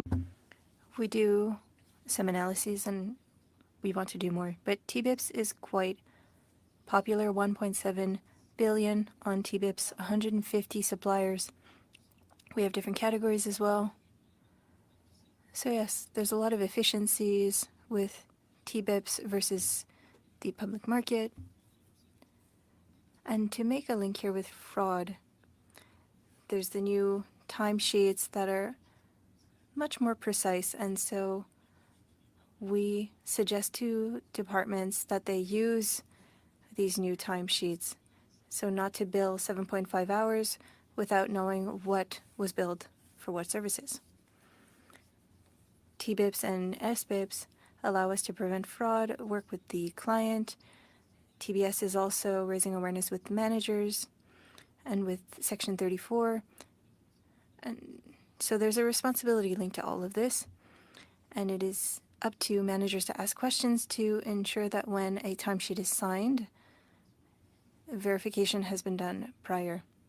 So we want our clients to be more disciplined with their contractors. Thank you. Beginning now our fourth and final round, Mr. Brock, you have the floor for 5 minutes, please. So let's recap for Canadians some of the important details of this scandal. We have former Minister of Public Safety, Mendocino, who is on record saying he wanted someone's head on a platter in terms of who chose GC Strategies. We have Min Doan, a former senior executive at CBSA, who deleted 4 years' worth of emails 3 days after an ATIP requesting information on GC Strategies was received by the CBSA. We have the highest level at both CBSA and PSPC involved in what was supposed to be an independent investigation. We've had senior officials appointed by our very own Prime Minister come to these committees and mislead, if not outright lie to committee. We have all the hallmarks of a cover-up and scapegoating going on in front of us. And I say that because I'm mindful of Ms. Hogan's, the Auditor General's comments that there are multiple layers of responsibility here. But I guess I can ask anyone at PSPC here, has anyone been suspended or fired in relation to the mishandling of the ArriveCAN scandal? Yes or no? We can only speak to the PSPC department, Yes. and nobody has been fired. or Didn't suspended. surprise me at all. So what we have is we have two individuals, two mid-level to lower individuals at CBSA, Cameron McDonald, Antonio Utano, who have been scapegoated by the CBSA into accepting responsibility for the multiple problems exposed by this at least $60 million scandal, according to the Auditor General. It could be substantially more, but because of the abysmal paperwork at the CBSA and PSPC, she could only offer a guesstimate. So those two individuals had been suspended, at one point suspended without pay. No one else has been suspended, no one else has been terminated, no one else has been outright fired for their incompetence in handling this particular scandal. Now, I want to spend some time on Min Doan. Ms. Hogan, were you made aware prior to the release of the ArriveCAN report that there was 4 years of missing emails from a senior CBSA executive, Min Doan, prior to publishing that report? So yes, my audit team was made aware of the fact that there were emails that were no longer recoverable, and I think there are many reasons why emails aren't available. My Well- fundamental view is that a contracting file should be complete, and a public servant should ensure that everything that needs to be maintained is in the contracting file, not in transitory documents. And like if I could emails. stop you right there, Min Doan testified at committee. He lied several times at committee and claims, given his senior level and his experience with computers, that he had to change the battery on his laptop, and mysteriously, 4 years' worth of emails disappeared. And therefore, he was unable to confirm through documentary evidence that it was he and he alone that made the ultimate decision to hire the pariah GC Strategies, who fleeced the taxpayer to the tune of almost $60 million. Now, do you view, as the Auditor General, the act of deletion of emails to be a policy breach by the CBSA? Yes, I think if emails are of value to government business, they should not be deleted. They should be, in fact, saved Okay. to demonstrate due diligence and accountability. And would you view that, in the normal course of your duties as an Auditor General, as rising to the level of suspicion, which is your mandate, suspicion of criminality, warranting a referral to the RCMP to investigate Mindone? So I think this situation with ArriveCan was very unique. The RCMP was already investigating the branch at the CBSA and many of the actors, and that's why I did not make any referrals, but we have been cooperating with the RCMP and will continue to do so. Okay. Have you cooperated to the extent of raising suspicion about 4 years' worth of emails being deleted by Mindone, someone whose specialty is computers and would have the responsibility, one of his mandates, to preserve that level of evidence? Have you made that referral to the RCMP, yes or no? So out of respect for the ongoing investigation and the RCMP, I prefer not to comment on the conversations that we've been having with them about Thank you very much. That is your time. I understand. We'll come back to you, Mr. Brock. Following up is Mr. Erskine Smith. You have the floor for 5 minutes, please. Thanks very much. I want to follow up on Mr. Brock's questions to some extent, although I got to be honest, I share concerns around the deleted emails. I think it's outrageous that emails would be deleted and it's not possible to recover them. Similarly, I think it's outrageous that you've got apparent kickbacks to civil servants who are responsible for drafting terms of an RFP in close contact with the very company that ultimately is awarded that procurement. So in that contract. So, you know, the frustration that I have is that there are fingers pointed one way and then there are fingers pointed the other way. There are multiple internal investigations that have been undertaken here. So I asked the Auditor General questions, maybe from procurement's perspective to the Deputy Minister. Everything that you and your team have presumably done a deep dive to say what happened here. And when I ask who's culpable, I don't just mean who's responsible for signing the document. And Ms. Hogan sort of said, well, you know, the executive director is ultimately responsible. Yeah, sure. But culpability is to assign blame. And so not who is responsible for signing on the dotted line, who is to blame for what happened with ArriveCan? Thank you very much for the question, Mr. Chair. That is a very difficult question to parse out. The Auditor General, the Procurement Ombudsman report did not find the smoking gun of who. I have gone before OGO committee and have indicated that I authorized 2 of the first contracts. I did it based on a very strong rationale, and I've submitted that paperwork to both committees. And we spoke earlier about the fact that I used to be a PSPC. I certainly, when I saw the request for, I think, $2 and $4 million contracts each to keep the border open so Canadians would have access to critical supplies during the time, to protect the frontline officers that literally are the first point of interaction. These were things that were on my mind when I looked at that rationale. And I certainly did ask, why this company? The response back was that CBSA had worked with them, that CBSA had knowledge of them, and I took that at face value. What have I learned? That So, next. Yeah. So no, sorry. So that is appreciated. But sitting where you are today, not at the time where you're signing off on it in the first instance, but you're sitting here today. The benefit of hindsight, the benefit of internal investigations, and the benefit of a mountain of testimony and evidence along the way. Who's to blame for ultimately having a contractor that inflated their work and cost the taxpayer an insane amount of money for what was ultimately rendered? You know, as you alluded to in I think some of your commentary, that there are a lot of investigations ongoing. I am not well placed to provide or to provide any further views because I cannot speculate on it. So I guess from procurement's perspective, are there investigations that that are under your authority that are ongoing? Here I'll turn to Catherine. Thank you so much for the question. So since we receive a preliminary fact findings report from CBSA, many actions have been taken by the department. As it was previously mentioned by both the deputy and my colleagues, we have looked into some of those findings. And we mentioned that some companies have been suspended from the procurement processes, as well as some companies that have lost their security clearances in that process. It's also important to mention that many of those investigations are not completed yet. And it's an important process to complete an investigation and to wait for those final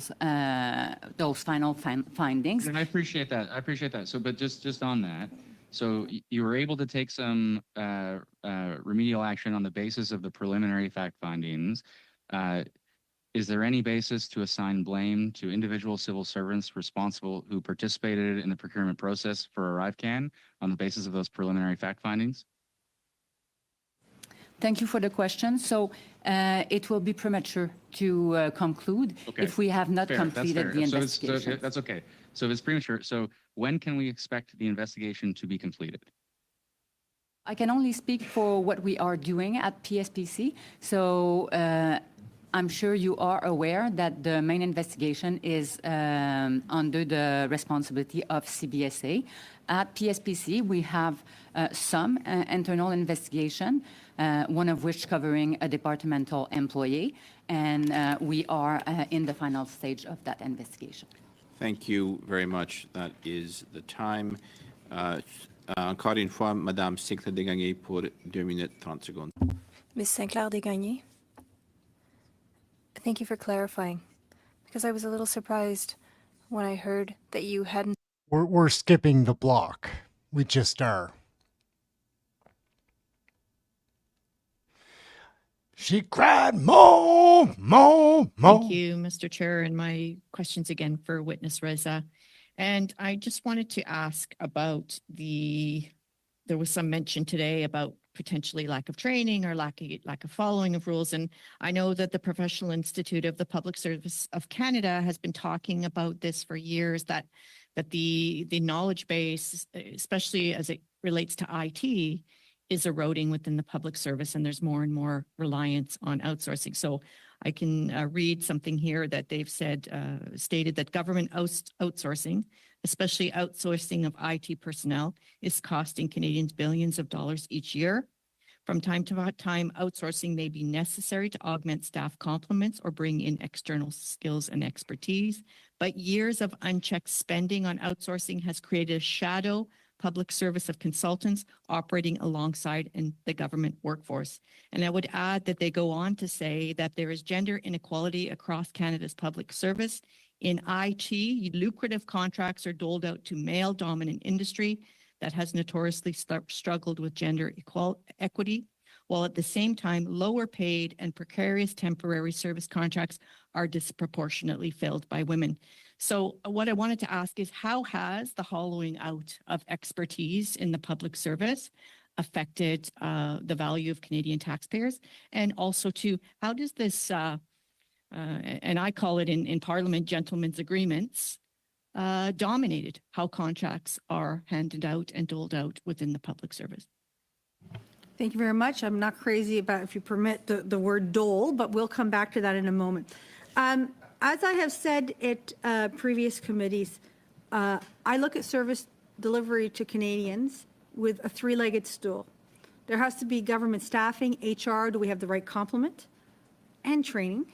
Project management, especially in the IT space, as you all know, we have many old systems, and transitioning to something new is extremely complex with risk from the cybersecurity, from cloud. So we need to make sure that we have the right skill set internally, and then the procurement. Where can we augment where necessary with professional services to make sure we have that capacity? I do think it's a three-legged stool. We can't bring in the right folks if we don't have the right HR strategy and we're attracting the right talent. We need to look at our project management, especially in IT, and make sure, in fact, I just had this discussion earlier or last week with the unions around making sure that our staff are well trained to avoid having a dependency on professional services. Since I've But been why, my question really is like, how is this move to outsourcing, why did it happen and how is it affecting Canadian taxpayers? And I'm afraid, Deputy Minister, you have time just for a brief answer, please.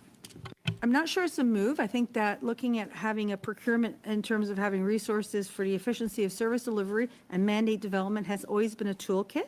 The public service is right now many FTEs are there. It's finding the right balance, the right skill set, the right training.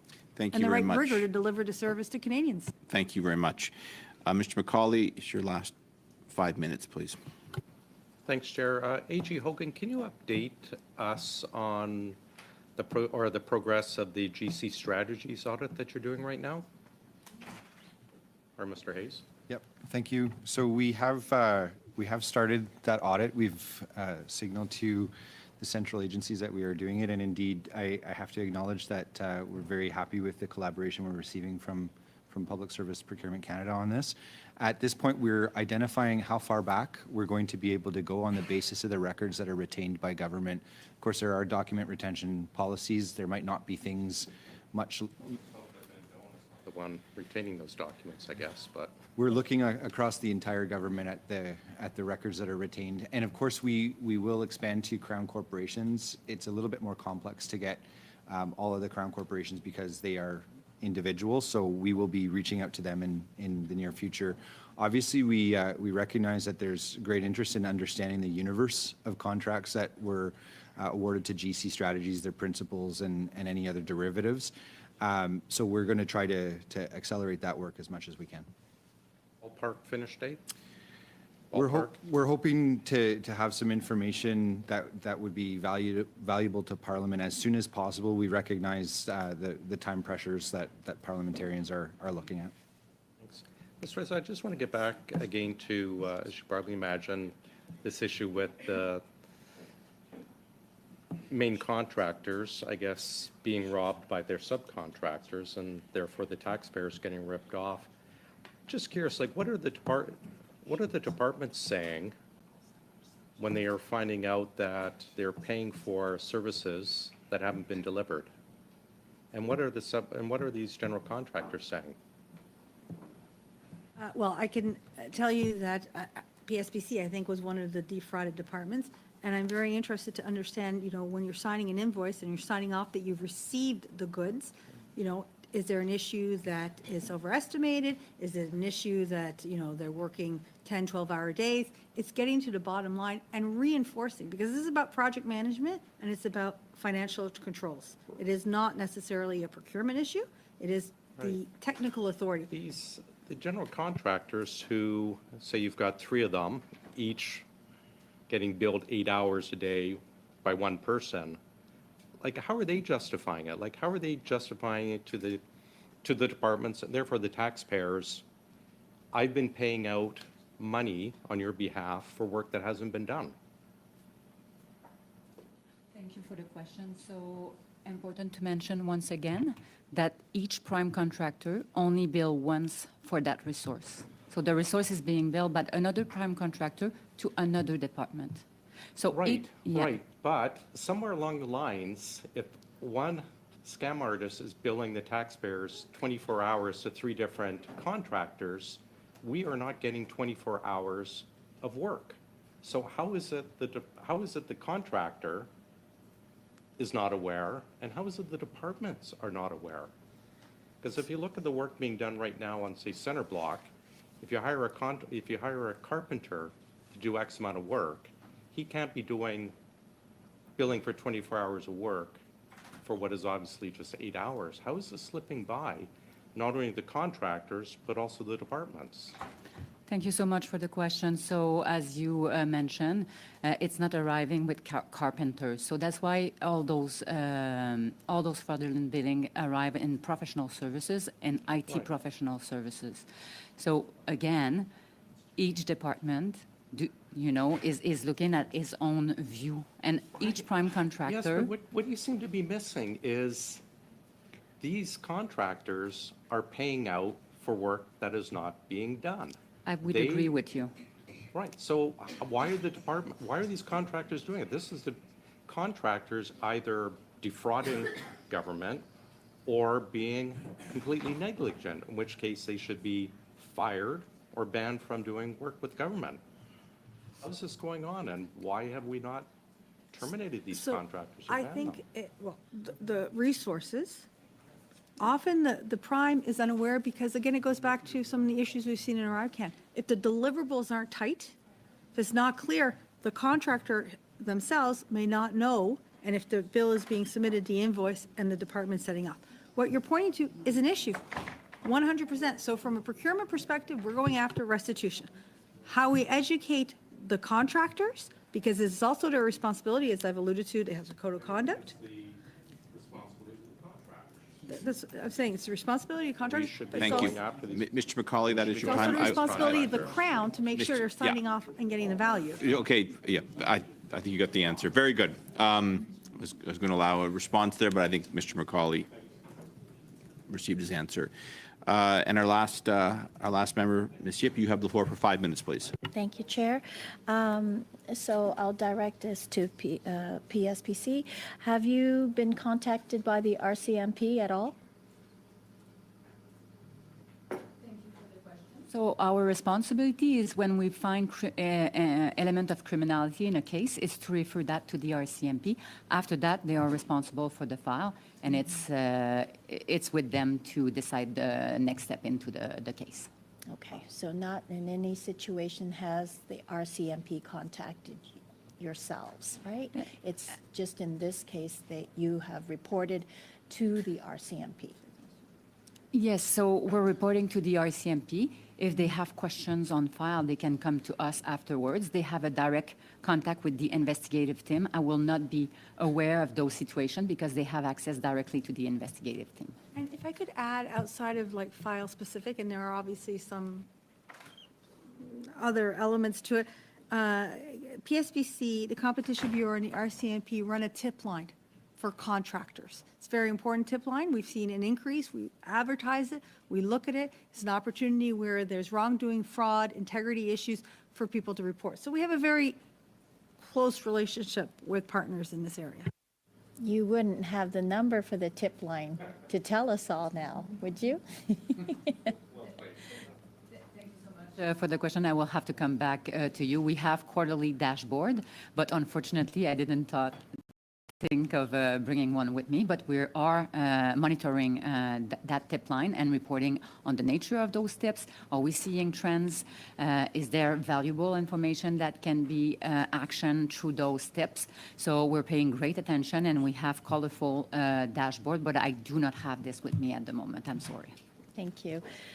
Is there anything that has been said over so many meetings and testimonies that you would like to clarify, whether it's today or from the past? That's a very generous offer because, as you can see, I brought my binders of committee testimony. There's so many different elements to it, and making sure that we're, I hear words like not being truthful. I've been coming to Parliament since 2010.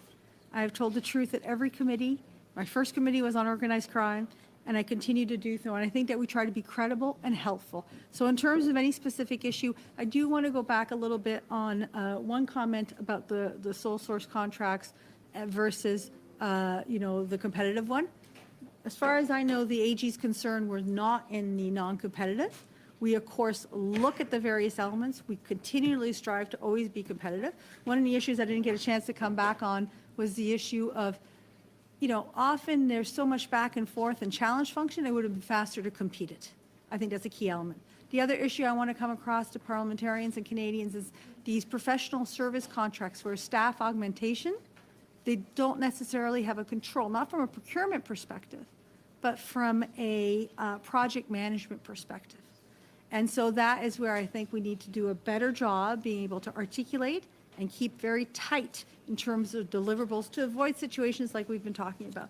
Mais je vais me tourner ici pour Maybe just to say also, we spoke a lot about vendor performance and value for Canadians. So very, very pleased also to inform that basically we're launching our vendor performance management system by which we're going to be going after poor performer and rewarding also good performers. So it means that in future contract for future procurement, your past performance will be a component that will be used to assess. So we're starting with a few selected for procurement with respect to professional services. But this is something I know that was long awaiting by the OPO has been brought up. So we're going to be launching that this month in terms of implementing vendor performance management. So very pleased to report that to the committee.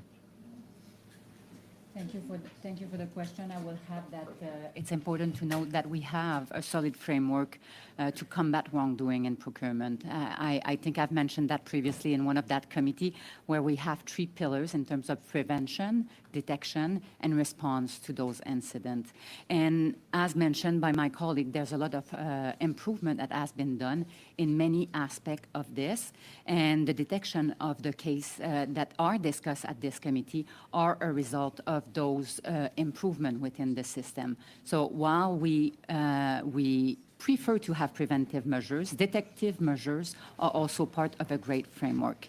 And I will end by saying that the Deputy Minister mentioned it in her opening remark. We have launched the Office of Supplier Integrity and Compliance back in March, and this is a very good progress towards making sure that we know the supplier with whom we are doing business and that we're taking actions when there's a situation that needs our response to make sure that we offer the best services for Canadians. So, Thank you very much. That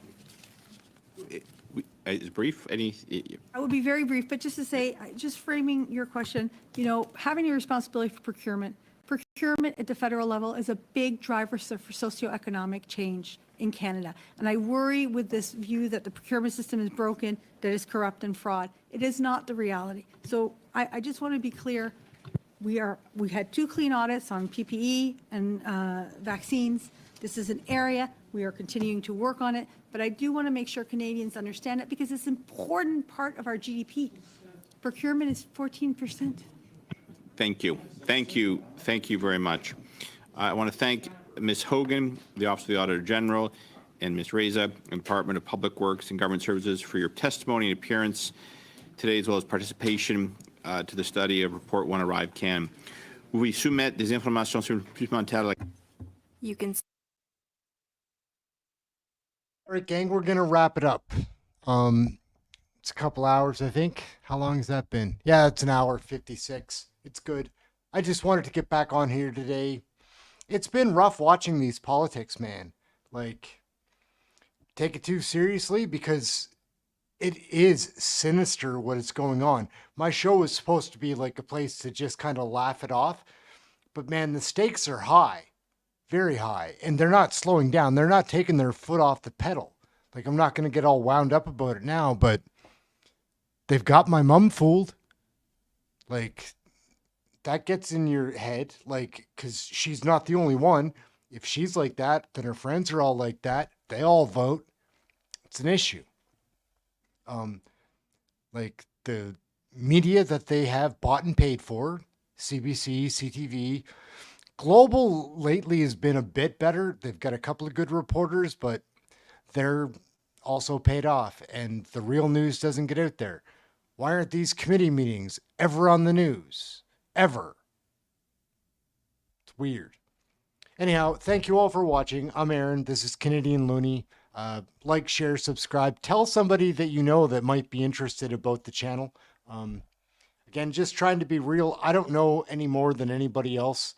Maybe a little bit more about making videos, but and again, when I started this channel on politics, it was an experiment just to see if I could learn how to make a YouTube channel, not about Canadian federal politics. I just wanted to see if I could make a YouTube channel, and I chose Canadian federal politics as which was probably it's on my list of things to do, but like not even in the top 5. But then people started watching, and then I caught on to it. Only took a week, and I was interested in the politics because something smelled rotten from the get-go. And now I watch 12 hours of politics a day. And some people will tell me to pay attention to what's going on in the world. Believe me, I know what's going on in, well, at least I pay attention to what's going on in the world as much as a person can. Thank you all so much for hanging out. It's 1:45 here. Gonna get heading out. Again, thank you all so much for watching. It's hard to pay attention to the chat when I'm talking. It's just a workaround, but I do like the graphics that go up. Sorry, guys, I'll try to flip through a whole bunch of these right quick at the end, because they're supposed to be fun. And my channel's supposed to be fun, but these crooked liberals are making it unpleasant. And like, I know it's important for Canadians to see it, and that it's hard to find. Like, there are a number of independents, but most of them don't do what I do, which is host long form shows. I don't show many clips. Even my videos that I make, most of them are like 20 minutes long, because things need to be seen in context. If not, you do not get the full story. It's as simple as that. That's the way I see it. And again, the politics, I started forgetting like that I'm making a show that's supposed to be entertaining and fun, because I started taking it too seriously. And now I'm actually maybe talking myself off the edge, but like, it's so sinister what is going on in our country. Like, the entire cabinet is corrupt, and all they talk about is Pierre Poilievre won't get his security clearance, which is like a bullshit story. But it fools people like my mom, and that gets me. Just the people that are left wing, that they're a part of that cult religion. Like, who wants censorship? Who wants to be living in apartments? Who doesn't want to be able to travel? Not that we can afford to travel, but they're taking away every ability to travel. They're not building roads anymore is their plan. Like, it is a corporate agenda from Nazi Klaus, and he's got Trudeau like bought and paid for. Anyhow, again, thank you all for watching. See if we can get through. There we go. You guys are the best. I love my chat room. The gang I have here, occasionally you get a comment that sparks you. Like, I don't know who comes in here and tells me that I should pay attention to what's going on, because that's what happened earlier tonight. And my advice for that person was not to give me advice, because I didn't appreciate it. I should pay attention. I should pay attention to Northern Perspective. I like Northern Perspective. I very much respect what they're doing. But someone to come on here and say, oh, I'm out of touch because I don't pay attention. Come on. Like, how's your channel doing? That's how I felt. That's what I felt like to say to that person. Anyways, I don't know if you're still watching, Arnold, but you've taken digs like that a few times. Like, and I'm not taking that. On a lighter note, we try to keep it easy as we watch Canadian federal politics. It is important to share this with people that turn a blind eye, like, or look away, because what they're seeing is ugly. It's hard to watch. That's part of the Liberal strategy, I believe, is to turn people off. That's why they put Fergus in the position he did, because people have a tough time watching Question Period now with all the stalls and delays that he brings. They just stop watching. That's not what we do. We're patriots here. This gang is incredible that way. And that's it. This isn't a filibuster. I'm going to get going. Aaron, Canadian Ludi, like, share, subscribe, get notified, all those fun things. Not sure if we're doing a show tomorrow. Not sure, because I didn't do a show today and it was the healthiest thing for me. I made a video and I thought it was a good video. I'll make a better one tomorrow. It was also 20 degrees here in Nova Scotia today. You can't be sitting in this studio when it's 20 degrees on November 6th. Like, anyhow, gang, that's it. You guys are the best. Thank you all for tuning in. New viewers, come back, check us out, get notified for the videos, and We will be back here live. I'm just not sure if I'm doing a show tomorrow afternoon or not. I think that I should do one. I just can't take it so seriously. It's so frustrating. I feel like I'm making people watch like them being lied to, but you do. It's a conundrum. It's a conundrum. Anyhow, gang, we're out. Thank you very much. We've got this to go out on. And we're out. Thank you all for watching. Have a great evening. You are the best. I appreciate everybody that watches. Well, how do we do this? Everyone has an opinion about Canadian federal politics. Oh,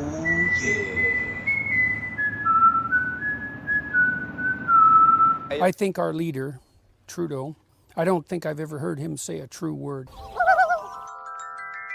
Oh, hello. Do you have a warrant to be here? Oh, yeah. It's time for a change in this country, my friends. A real change. Wiggle and squirm as you might, it is really hard to put lipstick on a pig. When I'm Prime Minister, I will keep my promises. WTF. Here. I know this place is where I am. No other place is better. No matter where I go, I am proud to be Canadian. I am, you know I am. The worst that works.